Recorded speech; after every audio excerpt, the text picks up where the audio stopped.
Nathan's perfectly orchestrated life crumbled the moment Chloe offered her last dollar to a stranger. In that single gesture, everything he thought he knew about love, worth, and happiness dissolved like sugar in rain. The billionaire who had spent years building walls of wealth suddenly found himself staring at a waitress who possessed the one thing his money couldn't buy, a heart that gave without counting the cost. Her kindness didn't just move him, it destroyed him, piece by carefully constructed piece. Subscribe to witness how one act of genuine compassion can shatter a lifetime of illusions and rewrite the very definition of true wealth. The worn leather jacket hung loose on Nathan's shoulders, its frayed edges telling stories of a life he had never lived. He adjusted the baseball cap lower over his eyes, studying his reflection in the diner's window. A stranger staring back at him, stripped of every symbol that usually announced his worth to the world. The transformation was complete. From billionaire to nobody in the span of an afternoon, trading his Italian suits for thrift store clothes that smelled of other people's dreams and disappointments. His hands, usually soft from a life of luxury, now bore fake calluses applied with theatrical precision, each one a small lie in service of a larger truth he desperately needed to uncover. The weight of his deception pressed against his chest like a stone, but beneath it lay something heavier, the growing certainty that his upcoming wedding was built on foundations as artificial as his current disguise. Victoria's love had always felt conditional, measured in carats and stock portfolios, and tonight he would finally test whether genuine affection could exist without the golden chains that bound his world together. The bell above the diner door chimed with a melancholy note as Nathan stepped inside, his eyes immediately drawn to the young woman behind the counter. Chloe moved with an efficiency born of necessity, her uniform pressed despite its obvious age, her smile genuine even as exhaustion painted shadows beneath her eyes. She was beautiful in a way that money couldn't manufacture, the kind of beauty that came from within, unmarked by the surgical perfections that decorated his usual social circles. Her hair was pulled back in a simple ponytail, revealing a face that spoke of struggles overcome and dreams deferred. Yet her eyes held a warmth that made the fluorescent-lit diner feel like home. Nathan felt something shift inside his chest as he watched her serve an elderly man with the same attention she might give a king, her kindness flowing freely without calculation or expectation of reward. This was the test he had designed, but already he sensed that he might be the one being examined, weighed and measured by standards he had forgotten existed. The diner itself was a monument to working-class dreams, its red vinyl booths cracked but clean, its chrome fixtures polished to a shine that spoke of pride despite poverty. The smell of coffee and honest food filled the air, mixing with the quiet conversations of people who counted their dollars and treasured their moments of simple pleasure. Nathan chose a corner booth, his usual confidence replaced by an unfamiliar nervousness as he prepared to play the role of a man who had nothing to offer but his humanity. The menu prices made him wince, not because they were expensive, but because they were so achingly cheap, representing hours of someone's labor condensed into numbers that wouldn't cover the cost of his usual lunch wine. He thought of Victoria, probably at that moment selecting flowers that cost more than this entire establishment's weekly revenue, and felt a chasm opening between the life he was living and the life he was witnessing. The contrast was so stark, it made his chest ache with a longing he couldn't yet name. Chloe approached his table with a coffee pot and a smile that seemed to illuminate the worn linoleum beneath her feet. "Good evening," she said, her voice carrying the musical quality of someone who had learned to find joy in small moments. "Coffee to start?" Nathan nodded, watching as she poured the dark liquid with practiced grace, her movements economical yet somehow elegant. Up close, he could see the small details that spoke of her reality, the slight wear on her shoes, the careful way she had mended a small tear in her uniform, the absence of jewelry except for a simple silver chain that caught the light when she moved. These weren't signs of carelessness, but of someone who made every dollar stretch, who understood the weight of each penny in a way that Nathan had forgotten decades ago. Her presence was like a gentle rebuke to his world of excess, a reminder that dignity didn't require designer labels or platinum credit cards. As she set the cup before him, their fingers briefly touched, and Nathan felt an electric shock of recognition. Not of her, but of something he had lost along his climb to the top. "Rough day?" Chloe asked, her intuition picking up on something in his demeanor that his disguise couldn't hide. Nathan looked up, startled by the genuine concern in her voice, the way she seemed to see past his costume to something deeper. "You could say that," he replied, his voice rougher than usual, partly from emotion and partly from the effort of maintaining his deception. She nodded with understanding, her eyes holding the wisdom of someone who had weathered her own storms and emerged with her compassion intact. "Well, you're in the right place then," she said, with a warmth that seemed to wrap around him like a blanket. "Sometimes a good meal and a quiet corner can help put things in perspective." Her words were simple, but they carried the weight of lived experience, the knowledge that healing often came in the smallest packages. Nathan felt something crack inside his chest, a fissure in the armor he had built around his heart, and for the first time in years he wondered if he had been living his life completely wrong. The evening stretched before them like an unwritten story, full of possibilities that Nathan couldn't yet imagine. As Chloe moved away to tend to other customers, he found himself watching her interactions with a fascination that bordered on reverence. She treated each person with the same gentle attention, her kindness flowing like water to wherever it was needed most. An elderly woman received extra cream for her coffee without asking. A tired construction worker got a larger portion of pie with his order. A young mother struggling with a fussy baby found herself with a warm bottle and a sympathetic ear.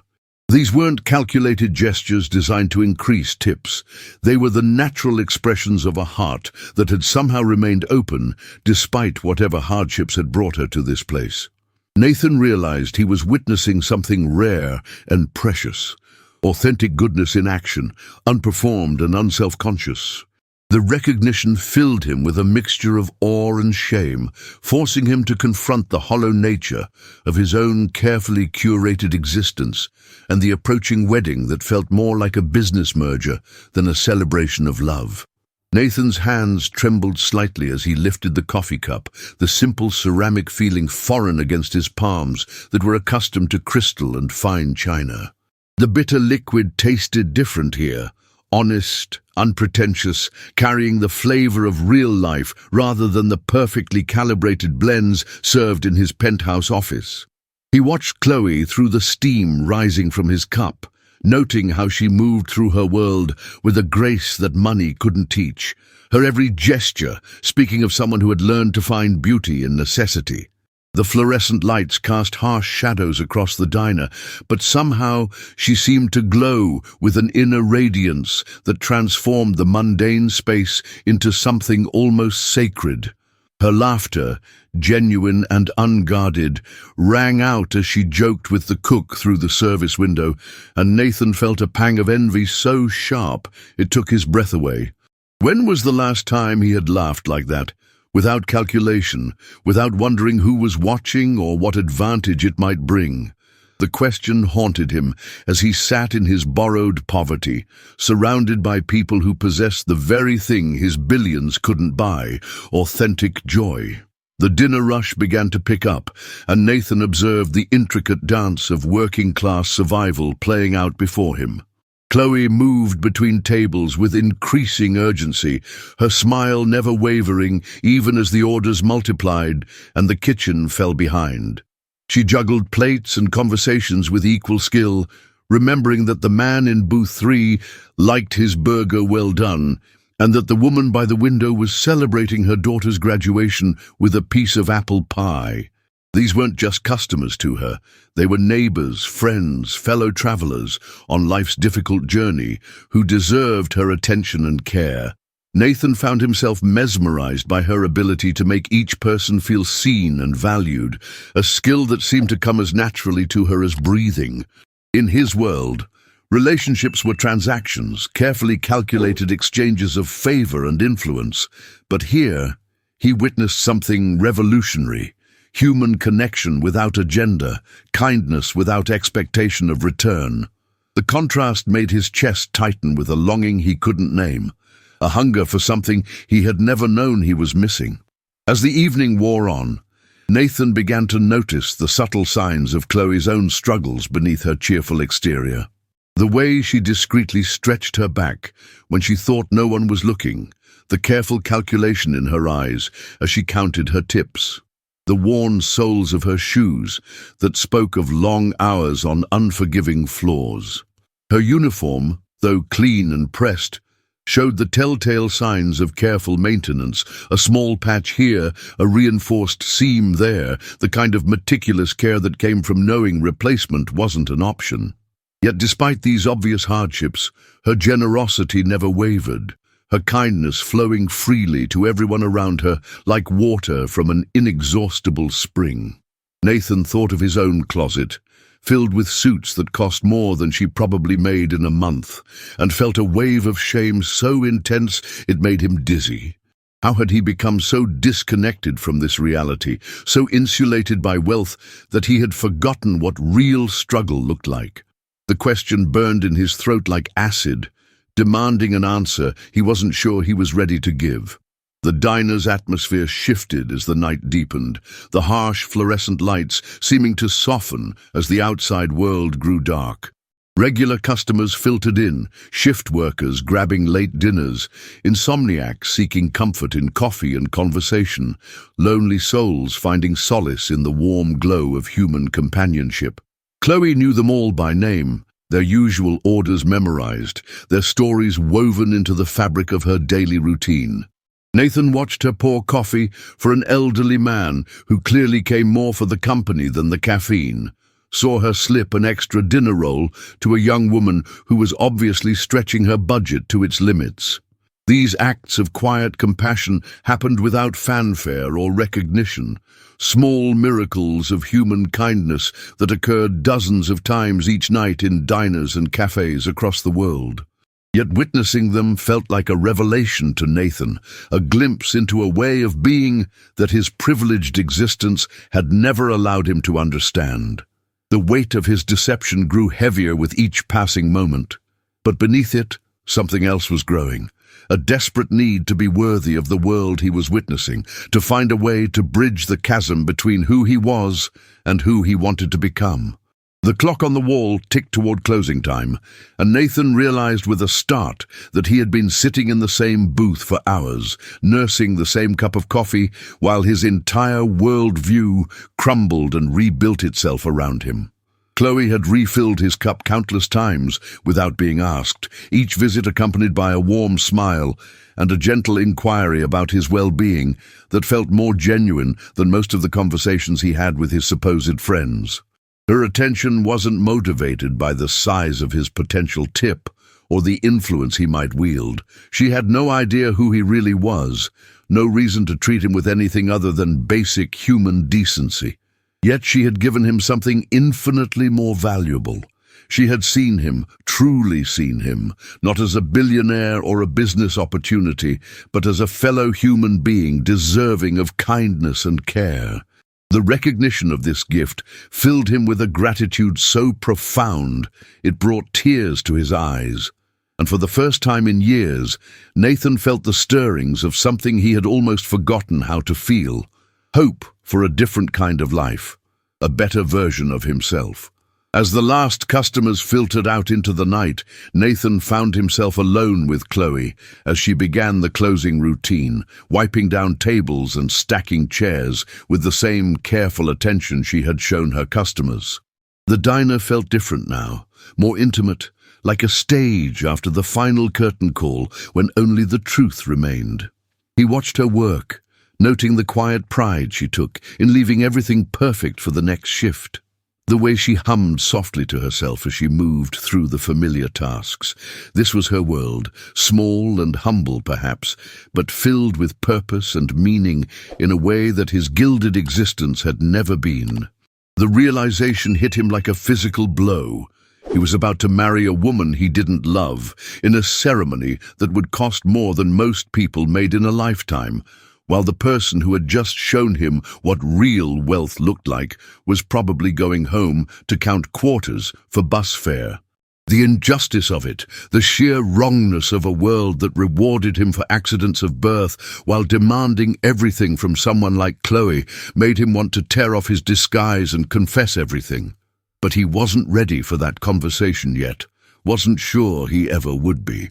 The diner had emptied, except for Nathan and an elderly homeless man who sat hunched in the corner booth, nursing a cup of coffee that had long since grown cold.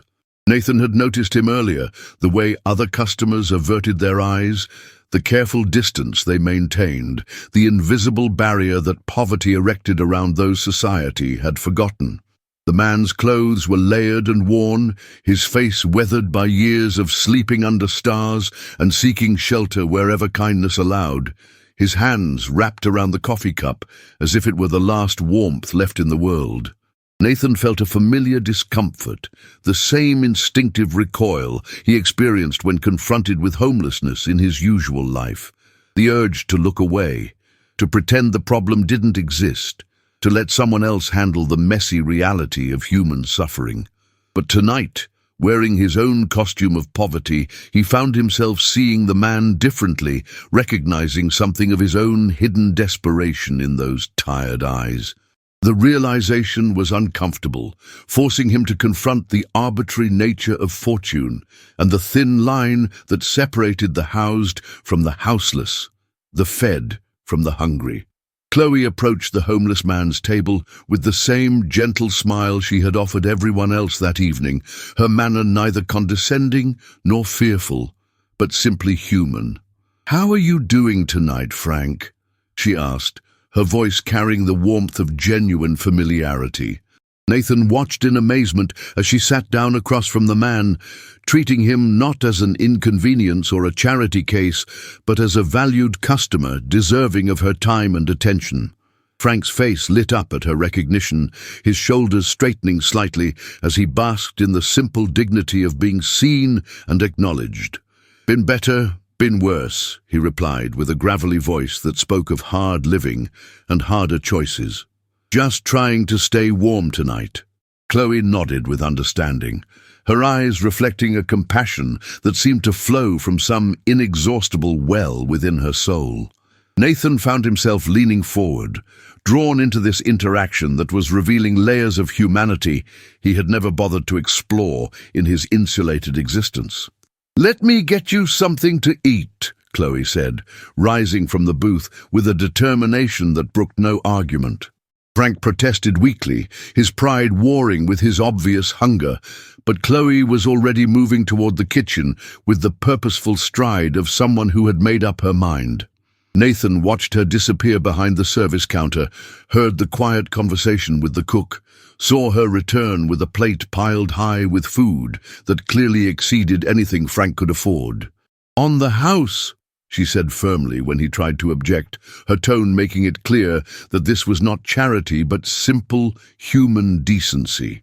The gesture was so natural, so unself-conscious, that Nathan felt his breath catch in his throat. This wasn't a calculated act of philanthropy designed to generate tax benefits or positive publicity.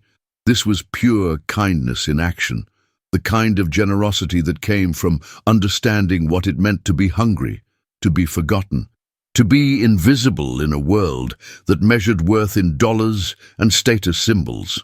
As Frank ate with the careful gratitude of someone who never took a meal for granted, Nathan found himself studying Chloe with new eyes. She had returned to her closing duties, but he could see her glancing over at Frank with the protective attention of someone who understood that dignity was as important as sustenance. The cost of that meal probably represented a significant portion of her tips for the evening, money she undoubtedly needed for her own survival, yet she had given it without hesitation or expectation of recognition. The mathematics of her sacrifice hit Nathan like a physical blow. While he spent more on a single bottle of wine than she probably made in a week, she was giving away her hard-earned money to feed someone even less fortunate. The contrast was so stark, so morally devastating, that Nathan felt something fundamental shift inside his chest, a tectonic movement of the soul that would reshape everything he thought he knew about value and worth. This was what real wealth looked like. Not the accumulation of possessions, but the abundance of spirit that allowed someone to give freely even when they had little to spare. The moment that would change everything came as Chloe was finishing her closing routine, counting the modest collection of bills and coins that represented her night's earnings. Nathan watched her separate the money into careful piles: rent, groceries, bus fare, each dollar allocated with the precision of someone who couldn't afford waste or impulse. It was then that Frank approached the counter, his empty plate in hand and his eyes downcast with embarrassment. "I hate to ask," he began, his voice barely above a whisper, "but I don't suppose you could spare $1 for the bus. There's a shelter across town that might have a bed tonight." The request hung in the air like a prayer, vulnerable and desperate, the kind of plea that most people pretended not to hear. Nathan felt his own hand move instinctively toward his wallet, then remembered his disguise and the role he was supposed to be playing. But before he could act, Chloe was already reaching into her tip money, her fingers closing around what Nathan could see was her last $5 bill, probably her bus fare home, her lunch money for tomorrow, her small buffer against the unexpected expenses that could derail a carefully balanced budget.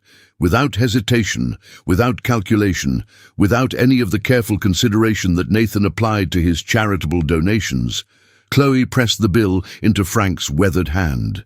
"Take this," she said softly, her voice carrying the kind of tenderness usually reserved for family.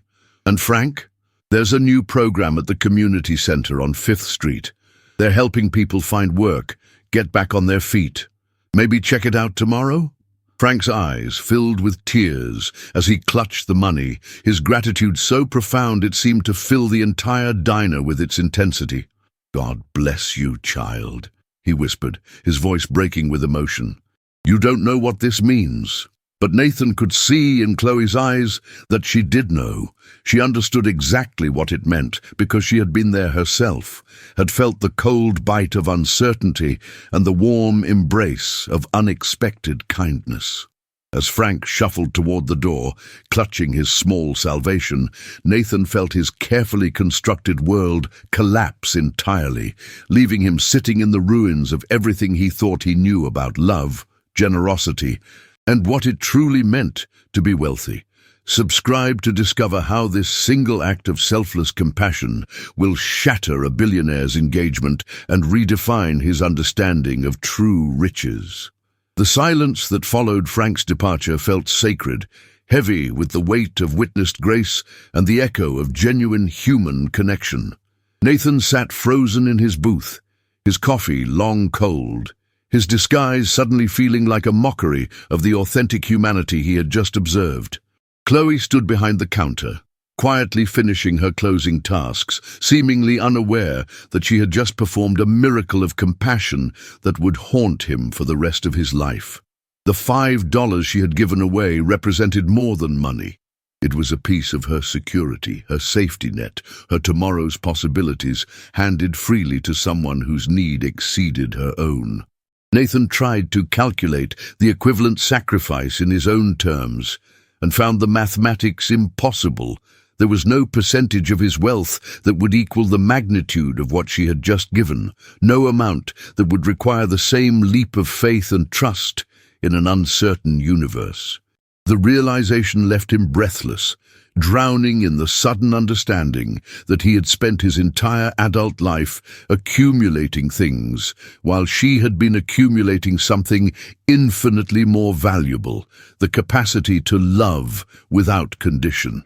The fluorescent lights hummed overhead as Chloe moved through her final preparations, each action deliberate and careful, the routine of someone who took pride in work that others might consider menial. Nathan watched her wipe down the counter one last time, her movements graceful despite her obvious fatigue, her face serene with the satisfaction of a job well done and a kindness freely given. She had no idea that her simple act of generosity had just destroyed a billionaire's carefully planned future, that her $5 gift had revealed the hollowness of a life built on accumulation rather than connection. The irony was almost unbearable. She, who had so little, had just taught him everything about abundance, while he, with his vast resources, had been living in a poverty of spirit so complete he hadn't even recognized it until this moment. The weight of this revelation pressed against his chest like a stone, making it difficult to breathe, impossible to imagine returning to the life that awaited him beyond these walls. Nathan's phone buzzed insistently in his pocket, the sound jarring in the quiet diner like an alarm clock, interrupting a beautiful dream. He pulled it out to find a series of messages from Victoria, each one a reminder of the elaborate wedding machinery grinding forward without pause. Final dress fitting tomorrow, rehearsal dinner confirmations, last-minute adjustments to the seating chart that would accommodate the complex hierarchies of wealth and influence that governed their social circle. The words on the screen seemed to belong to another language, a dialect of privilege and expectation that he suddenly found incomprehensible. How could he explain to Victoria that he had just witnessed something that made their entire relationship feel like an elaborate performance? How could he tell her that a waitress's $5 gift had revealed the bankruptcy of their love? The way their connection was built on shared circumstances rather than shared values. The impossibility of the conversation stretched before him like a chasm, and Nathan felt the first stirrings of a courage he had never known he possessed, the courage to choose truth over convenience, authenticity over expectation. Chloe approached his table one final time, her shift ending, her small purse clutched in hands that had given away more than they had received that night. "We're closing up now," she said gently, her smile tired but genuine, her eyes holding the same warmth they had shown every customer throughout the evening. "I hope things get better for you." The simple blessing hit Nathan like a physical blow, the casual kindness of someone who had no idea she was speaking to a man who could buy and sell her entire world without noticing the expense. He wanted to tell her everything, who he was, what he had witnessed, how she had changed him in the span of a single evening, but the words stuck in his throat like stones. Instead, he nodded mutely, leaving a $20 bill on the table that would probably seem generous to her, but felt pathetically inadequate to him, a tip that couldn't begin to compensate for the education she had unknowingly provided. As he stood to leave, Nathan felt the weight of his deception like chains around his ankles, but beneath it, something else was growing, a desperate need to become worthy of the world she inhabited, to find a way to bridge the gap between who he was and who she had shown him he could be. The night air hit Nathan's face like a slap of reality as he stepped out of the diner, the familiar weight of his true identity settling back onto his shoulders like an unwelcome coat. Behind him, through the window, he could see Chloe turning off the lights, her silhouette moving through the darkness with the quiet dignity of someone who had done her job well and helped where she could. She would probably walk to the bus stop now, or maybe all the way home to save the fare she had given to Frank, her small sacrifice rippling through the night in ways she would never know. Nathan stood on the sidewalk, caught between two worlds, the one he was returning to with its luxury and emptiness, and the one he was leaving behind with its struggle and profound meaning.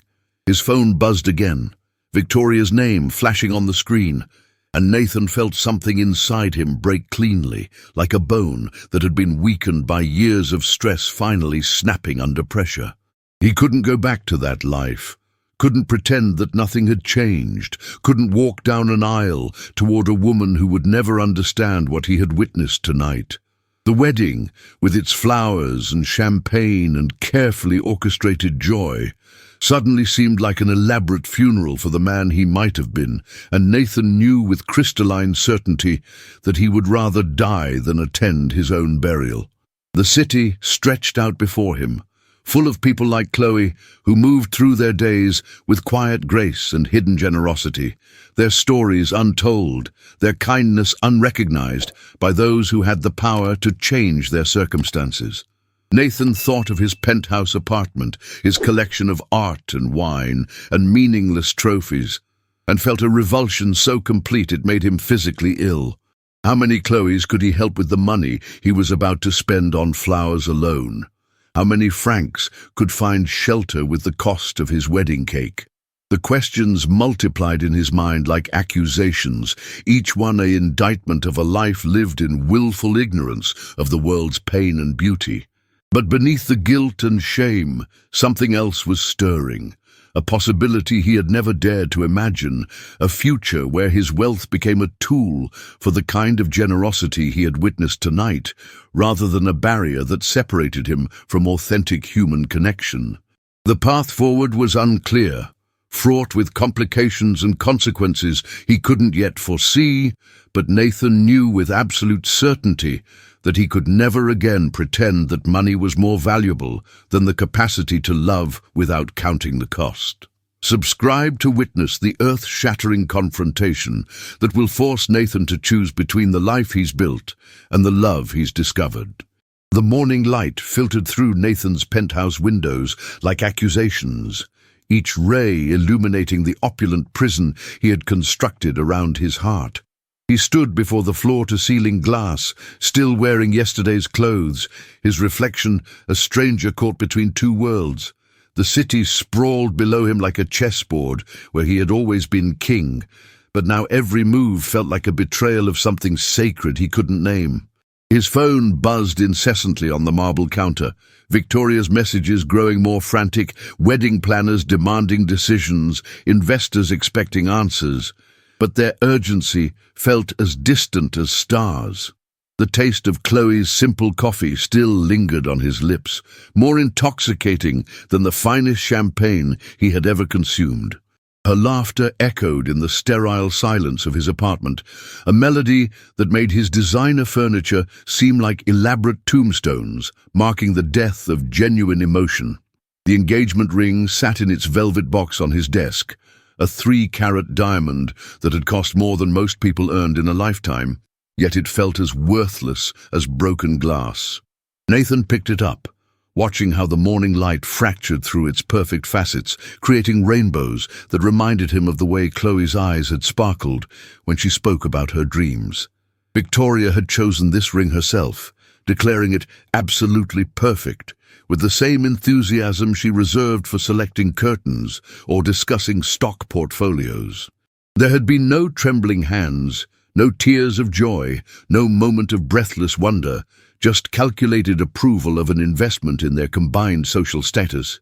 He closed the box with a snap that echoed through the apartment like a gunshot, the sound marking the first crack in the foundation of his carefully constructed life. The weight of the ring in his palm felt heavier than all his responsibilities combined, a golden anchor dragging him toward a future that suddenly seemed more like a beautifully decorated grave.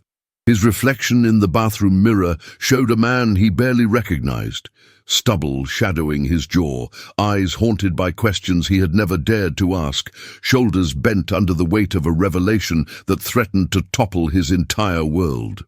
Nathan splashed cold water on his face, but it couldn't wash away the memory of Chloe's gentle touch when she had bandaged his fictional wound, her fingers soft as whispered prayers against his skin. The bathroom's marble surfaces and gold fixtures, once symbols of his success, now felt like the walls of a mausoleum where his authentic self had been buried beneath layers of expectation and ambition. He thought of his father's voice, always demanding more, always pushing him toward greater heights of achievement, never once asking if the climb was worth the view from the top. The man in the mirror looked tired, not from lack of sleep, but from years of carrying a mask that had grown so heavy it had nearly crushed the soul beneath it. The drive to his office felt like a funeral procession, his Bentley gliding through traffic while his mind remained trapped in the warm circle of light that had surrounded him and Chloe in that small diner. His assistant greeted him with the usual efficiency, rattling off appointments and urgent matters that required his immediate attention, but her words bounced off him like rain on stone. Nathan sat behind his mahogany desk, staring at contracts that represented millions of dollars, yet all he could think about was the way Chloe had counted her tips with such careful gratitude, each crumpled bill a small victory in her daily battle for survival. The irony wasn't lost on him. He commanded an empire worth billions, yet felt poorer than he had ever been, while she possessed nothing, but somehow seemed richer than any person he had ever known. His signature, usually bold and confident, trembled as he signed documents, each stroke of the pen feeling like another step away from the truth he had glimpsed in her presence. Victoria's arrival was announced by the sharp click of designer heels against marble, a sound that had once excited him, but now felt like nails on a chalkboard. She swept into his office like a perfectly orchestrated storm, her blonde hair styled to perfection, her smile as bright and artificial as stage lighting.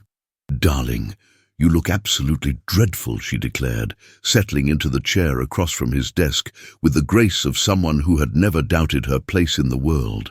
Her eyes, blue as Arctic ice, scanned his appearance with the clinical assessment of a jeweler examining a flawed diamond. Nathan watched her speak about final wedding preparations, her voice a melodic recitation of details that felt as foreign to him as a language he had never learned. She spoke of flowers and photographers, of guest lists and menu selections, painting a picture of their future that looked beautiful from a distance, but felt hollow at its core. The conversation drifted to their honeymoon plans, a month in the French Riviera, staying in villas that cost more per night than most people's annual salaries, and Nathan found himself wondering what Chloe's idea of paradise might be. Would she find joy in a simple walk along a beach, collecting shells like treasures? Or would she prefer a quiet evening reading books in a cozy cabin somewhere far from the noise of ambition and expectation? Victoria's laughter interrupted his thoughts, sharp and bright as crystal breaking, and he realized she had asked him a question he hadn't heard. "I'm sorry, what did you say?" he asked, his voice sounding strange to his own ears. Her expression shifted slightly, a flicker of annoyance crossing her perfect features, like a cloud passing over the sun. "I asked if you preferred the orchids or the roses for the altar arrangements," she repeated, her tone carrying the patience of someone accustomed to being the center of attention. Nathan looked at her, really looked, and for the first time saw not the woman he was supposed to love, but a beautiful stranger who had somehow become the co-star in a play he no longer wanted to perform. The golden chains of his engagement felt tighter with each passing moment, and he knew that soon he would have to choose between breaking them or letting them strangle the last breath of his authentic self. The thrift store smelled of other people's memories and abandoned dreams, a musty sweetness that clung to Nathan's expensive suit like an accusation. He stood among racks of forgotten clothing, each garment telling a story of lives lived without the cushion of unlimited wealth, and felt more at home than he had in years. The elderly clerk watched him with curious eyes, probably wondering what a man in $1,000 suit was doing among the cast-offs and hand-me-downs, but Nathan barely noticed her scrutiny. His fingers traced the worn fabric of a simple work shirt, imagining the hands that had worn it, the honest labor it had witnessed, the authentic life it had clothed. The contrast between this humble garment and his silk ties felt like the difference between truth and performance, between substance and shadow. He selected clothes that would transform him back into the man Chloe had met, not the billionaire Nathan Cross, but simply Nathan, a person struggling to find his place in a world that suddenly seemed full of possibilities he had never considered. In the cramped changing room, Nathan shed his designer armor piece by piece, each expensive item falling to the floor like discarded lies. The mirror reflected a transformation that went deeper than clothing. The man who emerged wore faded jeans and a simple cotton shirt, but his eyes held a clarity that had been missing for years. His hands, usually soft from a life of luxury, looked different somehow, as if they were finally ready to touch something real. The clothes fit him perfectly, the way honest things often do, and Nathan found beauty in their flaws that no tailor could have crafted. He thought of Chloe's uniform, how she wore it with dignity despite its simplicity, how she had made serving coffee seem like an art form worthy of respect. The man in the mirror looked younger, unburdened by the weight of expectations that had been crushing him since childhood. And for the first time in years, Nathan smiled at his own reflection without feeling like he was lying to himself. The drive back to the diner felt like a pilgrimage, each mile carrying him further from the life he had known and closer to something that felt dangerously like hope. The afternoon sun painted the city in golden hues, and Nathan noticed details he had never seen before: children playing in small parks, elderly couples sharing benches, workers heading home with tired but satisfied expressions. His Bentley felt absurdly out of place among the modest cars and buses, a glittering reminder of the world he was trying to escape, if only temporarily. He parked several blocks away, not wanting to arrive in a vehicle that cost more than most people's homes, and walked the remaining distance with steps that grew lighter with each block. The familiar neon sign of the diner came into view like a lighthouse guiding him home, and Nathan's heart began to race with an anticipation he hadn't felt since childhood Christmas mornings. Chloe was wiping down tables when he entered, her movements graceful and efficient, her face concentrated on the simple task with the same attention a master artist might give to a masterpiece. She looked up at the sound of the door chime, and her face brightened with a smile that hit Nathan like sunlight after a long winter. "You came back," she said, her voice carrying a note of genuine pleasure that made his chest tighten with emotions he couldn't name. There was no calculation in her greeting, no assessment of his worth or potential usefulness, just pure, uncomplicated happiness at seeing him again. Nathan felt his carefully rehearsed words dissolve on his tongue, replaced by something more honest and infinitely more vulnerable. "I couldn't stay away," he admitted, the truth of it surprising him with its simplicity. Her laugh was like music in the mundane symphony of the diner, and Nathan realized he would gladly spend the rest of his life listening to that sound, if she would let him. The afternoon passed in a blur of stolen conversations between her duties, each exchange revealing new layers of the woman who had unknowingly turned his world upside down. Chloe spoke about her dreams with the passion of someone who still believed in magic, her eyes lighting up as she described the small bookstore she hoped to open someday, a place where stories could find their way to the people who needed them most. Nathan found himself sharing dreams he had buried so deep he had forgotten they existed. His childhood desire to build things that mattered, to create rather than simply accumulate, to leave the world better than he had found it. The conversation flowed between them like water, finding its natural course, easy and inevitable, and Nathan marveled at how effortless it was to be honest with someone who saw him as simply human. When she laughed at his awkward attempts to help clear tables, nearly dropping a stack of plates in his eagerness to be useful, Nathan felt more accomplished than he had after closing his biggest business deal. As the dinner rush began to build, Nathan reluctantly prepared to leave, knowing that Chloe needed to focus on her work and that his presence might complicate her evening. She walked him to the door, her hand briefly touching his arm in a gesture so natural and warm that it sent electricity through his entire body. "Will I see you tomorrow?" she asked, her voice soft with what might have been hope, and Nathan felt his heart stop and restart in the space between her words. The question hung in the air between them like a bridge he could either cross or burn, and Nathan knew that his answer would determine not just tomorrow, but the rest of his life. "Wild horses couldn't keep me away," he replied, meaning every word with an intensity that surprised them both. As he walked away from the diner, Nathan felt the weight of his double life pressing down on him like a physical force, and he knew that soon he would have to choose between the truth that was setting him free and the lies that were slowly killing him. The borrowed clothes felt more real than any designer suit he had ever worn, and with each step away from Chloe, Nathan felt himself walking deeper into a crisis that would either destroy him or finally allow him to become the man he was meant to be. The wedding venue stood before Nathan like a monument to everything he was beginning to question, its marble columns and crystal chandeliers gleaming with the cold perfection of a beautiful lie. Victoria glided through the space like a queen surveying her kingdom, her voice echoing off the vaulted ceilings as she directed an army of wedding planners with military precision. Nathan followed in her wake, feeling like a ghost haunting his own future, watching the elaborate preparations for a ceremony that felt more like a corporate merger than a celebration of love. The florists arranged orchids that cost more than Chloe made in a month, their pristine beauty somehow lacking the simple charm of the wildflowers he had seen her admire through the diner window.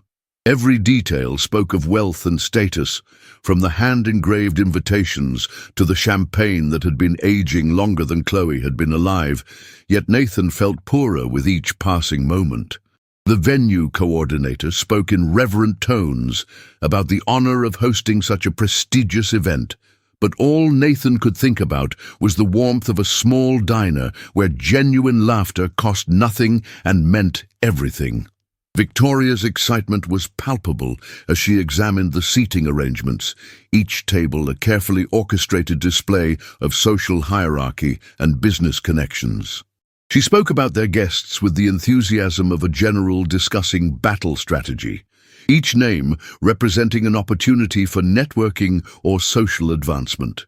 Nathan watched her move through the space, her designer dress flowing like liquid silk, her smile bright enough to power the crystal chandeliers, and felt a profound sadness settle over him like fog.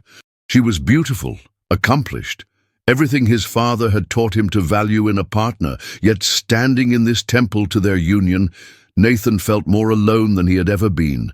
The woman he was supposed to marry spoke about their future with the confidence of someone reading from a script, but Nathan could no longer remember when he had agreed to play this role. Her laughter echoed through the vast space, but it lacked the musical quality that made Chloe's laughter feel like coming home after a long journey through foreign lands. The tasting menu was a symphony of culinary artistry, each course more elaborate than the last, prepared by a chef whose restaurants had waiting lists measured in years rather than hours. Nathan moved the exquisite food around his plate, tasting nothing, his appetite lost somewhere between the truffle-infused appetizers and the gold-leaf desserts. Victoria discussed each dish with the sommelier, her palate educated by years of fine dining and wine tastings, her appreciation genuine but somehow hollow. Nathan found himself thinking about the simple sandwich Chloe had shared with him, how the basic ingredients had tasted like ambrosia because they were seasoned with kindness and offered without expectation of return. The irony wasn't lost on him. Surrounded by the finest cuisine money could buy, he was starving for the simple nourishment of authentic connection. When Victoria asked for his opinion on the wine pairings, Nathan realized he hadn't been listening, his mind wandering to memories of coffee that tasted like hope and conversations that fed his soul in ways no gourmet meal ever could. The photographer arrived to capture their engagement bliss, his camera clicking like a mechanical heartbeat as he directed them through poses that felt as natural as performing surgery. Victoria's smile never wavered, her training in social graces allowing her to project happiness with the skill of a professional actress. But Nathan felt his own expression growing more strained with each flash. The photographer praised their chemistry, speaking about the perfect couple they made, but Nathan felt like he was watching himself from a great distance, observing a stranger going through the motions of a life that no longer fit. When Victoria leaned in for what was supposed to be a romantic shot, Nathan caught her perfume. Expensive, sophisticated, perfectly chosen, but it made him long for the simple scent of vanilla and coffee that seemed to follow Chloe like a gentle blessing. The camera captured their embrace, but Nathan knew that no amount of professional skill could photograph what wasn't there, couldn't create the spark that had died somewhere between his first glimpse of genuine love and this elaborate charade. As the afternoon wore on, Nathan felt the walls of his carefully constructed life closing in around him like a beautiful prison. Victoria spoke about their honeymoon with the enthusiasm of someone planning a military campaign, her itinerary filled with exclusive resorts and private tours that would ensure they never had to interact with ordinary people or experience anything unscripted. She described their future with the confidence of someone who had never questioned whether the path they were on led anywhere worth going. Her vision of their life together painted in broad strokes of social events and business opportunities. Nathan listened to her plans and felt a growing panic, as if he were drowning in silk and champagne, suffocating on the very luxury that was supposed to represent success. The wedding was only days away, and with each passing hour, Nathan felt himself being pulled deeper into a current that would carry him away from any chance of finding his way back to the truth he had glimpsed in Chloe's eyes. The final straw came when Victoria began discussing their future children, speaking about them as if they were another business venture to be managed and optimized. She talked about the best schools, the proper social connections, the importance of maintaining their family's reputation and wealth, but never once mentioned love, laughter, or the simple joy of watching a child discover the world. Nathan thought about Chloe's stories, of the children she tutored, how her face glowed when she described their breakthrough moments, their innocent questions, their boundless capacity for wonder. Victoria's vision of parenthood felt as cold and calculated as a board meeting, while Chloe's natural warmth with children suggested a different kind of future entirely, one where success was measured in hugs rather than achievements, where wealth was counted in moments of connection rather than dollars in the bank.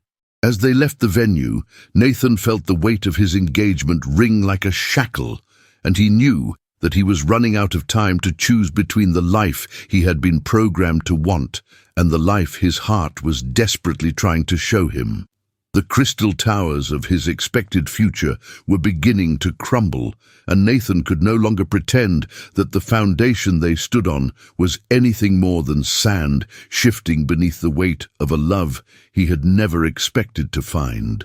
The rain fell against Nathan's office windows like tears from a grey sky, each drop racing down the glass as if trying to escape the weight of the storm above. He sat in his leather chair, staring at the engagement announcement that would run in tomorrow's society pages, the photograph showing him and Victoria looking like the perfect couple they had never actually been. His reflection in the dark window showed a man on the edge of a precipice, caught between the life he had built and the truth that was tearing him apart from the inside. The phone had been ringing all morning, reporters wanting quotes, business associates offering congratulations, wedding vendors confirming final details. But Nathan had stopped answering hours ago, unable to bear another conversation about a future that felt more like a death sentence with each passing moment. The silence in his office was deafening, broken only by the steady rhythm of rain and the thundering of his own heart as he contemplated the decision that would either save his soul or destroy everything he had ever worked to achieve.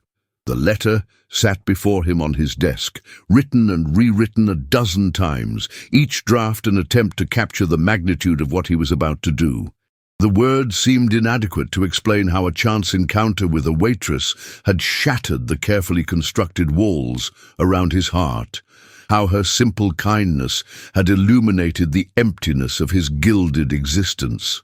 Nathan's hand trembled as he read his own words, each sentence a confession of the lies he had been living, the masks he had worn for so long that he had forgotten his own face beneath them. The letter was addressed to Victoria, but it felt like he was writing to his former self, explaining why the man she had agreed to marry no longer existed, why the future they had planned together was built on foundations of sand that had finally shifted beneath the weight of authentic emotion. His signature at the bottom looked foreign, as if it belonged to someone he was just beginning to meet, someone who was finally brave enough to choose truth over comfort. The drive to Victoria's penthouse felt like a funeral procession, each traffic light a moment of reprieve before the inevitable confrontation that would change both their lives forever. The city blurred past his windows, a kaleidoscope of lights and shadows that matched the chaos in his mind, and Nathan found himself thinking about Chloe's smile, the way it had anchored him in moments when everything else felt uncertain. Victoria's building rose before him like a monument to their shared ambitions, its glass and steel facade reflecting the storm clouds that seemed to mirror the tempest in his heart. The doorman greeted him with the same deference he had always shown, but Nathan felt like an imposter walking through the marble lobby, a man wearing the clothes of someone he used to be but could no longer pretend to remain. The elevator carried him upward with mechanical precision, each floor marking another step away from the safety of silence, and toward the moment when his carefully ordered world would finally collapse. Victoria answered her door with the radiant smile of a woman who believed her future was secure, her silk dress flowing around her like liquid moonlight, her eyes bright with the excitement of a bride-to-be. She spoke about last-minute wedding details with the enthusiasm of someone orchestrating the social event of the season, her voice musical with anticipation as she described the flowers, the music, the perfect weather forecast for their perfect day. Nathan watched her move through her apartment, every gesture graceful and practiced, every word carefully chosen to maintain the illusion of their fairy tale romance, and felt his heart breaking not just for himself, but for her. She deserved someone who could love her with the passion she brought to everything she touched, someone who could match her enthusiasm for the life they were supposed to build together, someone who wasn't haunted by the memory of a different kind of love entirely. When she finally noticed his silence, her expression shifted from joy to concern, her intuition sensing the storm that was about to break over both their lives. The words came slowly at first, then in a rush that felt like a dam bursting under pressure too great to contain. Nathan told her about the diner, about Chloe, about the man he had discovered himself to be when stripped of wealth and pretense, about the love that had found him when he wasn't looking and changed everything he thought he knew about himself. Victoria's face went through a series of transformations: confusion, disbelief, hurt, and finally a kind of terrible understanding that made Nathan's chest ache with guilt and regret. She didn't scream or throw things as he had expected. Instead, she sat in perfect stillness, her hands folded in her lap like a child trying to process news too big for her world to contain. The silence stretched between them like a chasm, filled with the weight of dreams dissolving and futures crumbling, until finally Victoria spoke in a voice so quiet it was barely audible above the rain against the windows. "I always knew," she whispered, her words hitting Nathan like physical blows, each syllable carrying the weight of a truth he had been too blind to see.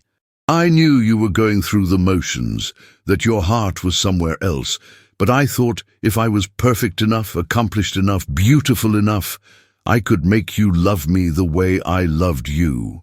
Her confession shattered something inside Nathan.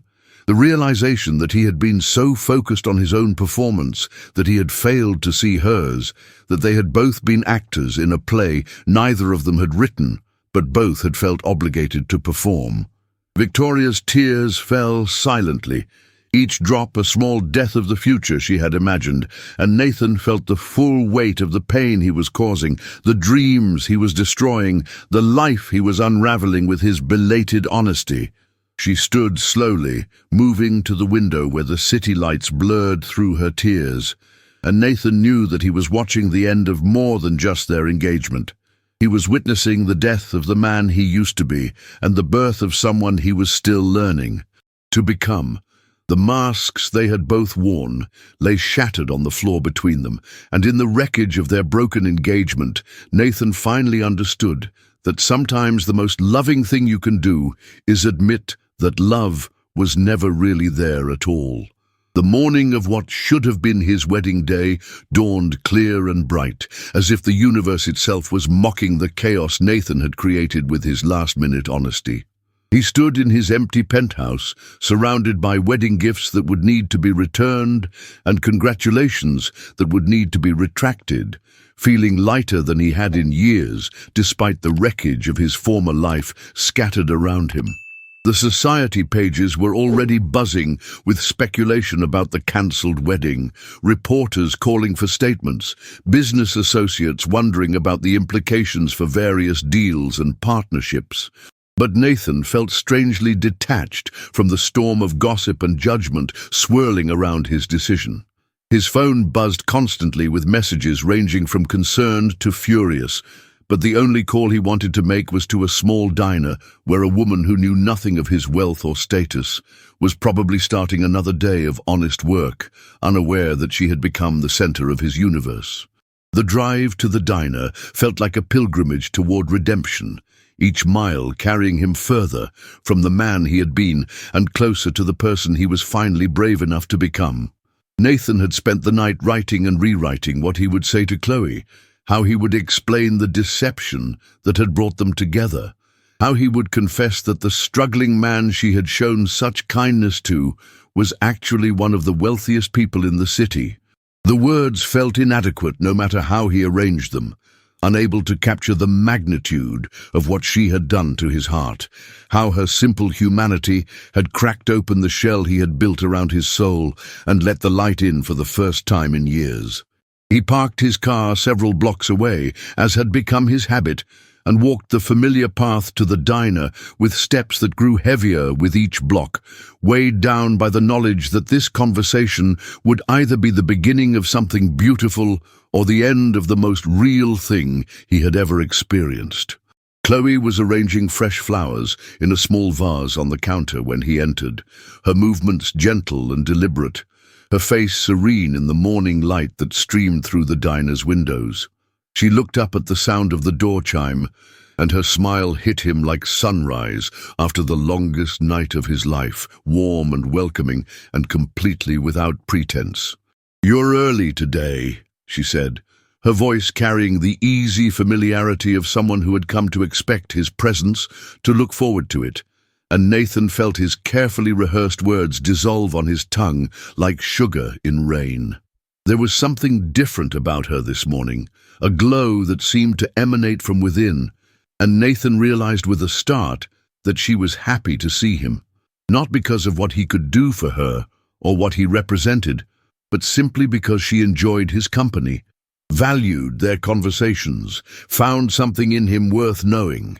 The simplicity of that acceptance, the purity of her pleasure in his presence, made Nathan's deception feel even more unbearable. The morning rush was lighter than usual, giving them more opportunities to talk between her duties, and Nathan found himself memorizing every detail of these moments. The way she hummed softly while she worked, the graceful efficiency of her movements, the genuine interest she showed in the stories of regular customers who trusted her with their daily troubles and small triumphs. She spoke about her plans for the weekend, a simple picnic in the park with a book she had been saving for a quiet afternoon, and Nathan felt a profound longing to be part of that uncomplicated joy, to share in pleasures that cost nothing but meant everything. When she asked about his own plans, Nathan felt the weight of his deception like a physical pain, knowing that while she was planning simple pleasures, he was supposed to be honeymooning in Europe, living a life so far removed from hers that they might as well have been from different planets. The contrast between her authentic contentment and his former hollow luxury had never felt more stark. As the lunch crowd began to thin, Nathan knew he could no longer postpone the conversation that would either save or destroy the most precious thing he had ever found. He asked Chloe if they could talk privately, and something in his tone must have conveyed the gravity of what was coming, because her expression shifted from casual interest to gentle concern. They sat in the back booth where they had shared so many conversations, the familiar space suddenly feeling like a courtroom where his heart was about to be judged. Nathan began slowly, his voice barely above a whisper, telling her about the man he really was, about the wealth and status he had hidden, about the wedding he had cancelled, and the life he had walked away from because of what she had shown him about authentic love.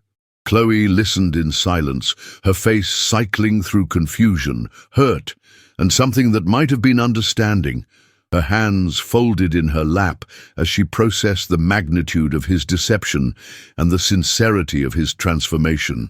When he finished speaking, the silence stretched between them like a bridge that could either connect them or collapse under the weight of his lies. Chloe's eyes searched his face, looking for something, truth perhaps, or the man she had thought she knew beneath the revelation of who he actually was. "You lied to me," she said finally, her voice soft, but carrying the weight of genuine hurt, and Nathan felt each word like a knife to his heart. "Yes," he admitted, knowing that anything less than complete honesty would destroy whatever chance they might have.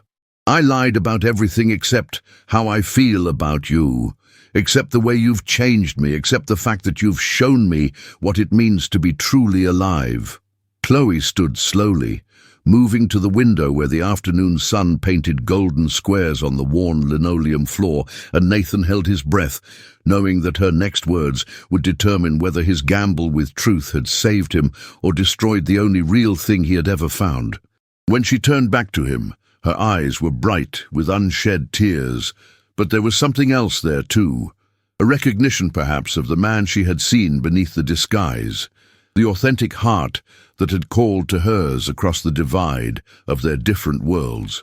The dawn of their authentic hearts was breaking through the darkness of deception, and Nathan knew that whatever came next, he had finally found the courage to love and be loved for exactly who he was, not who he was supposed to be.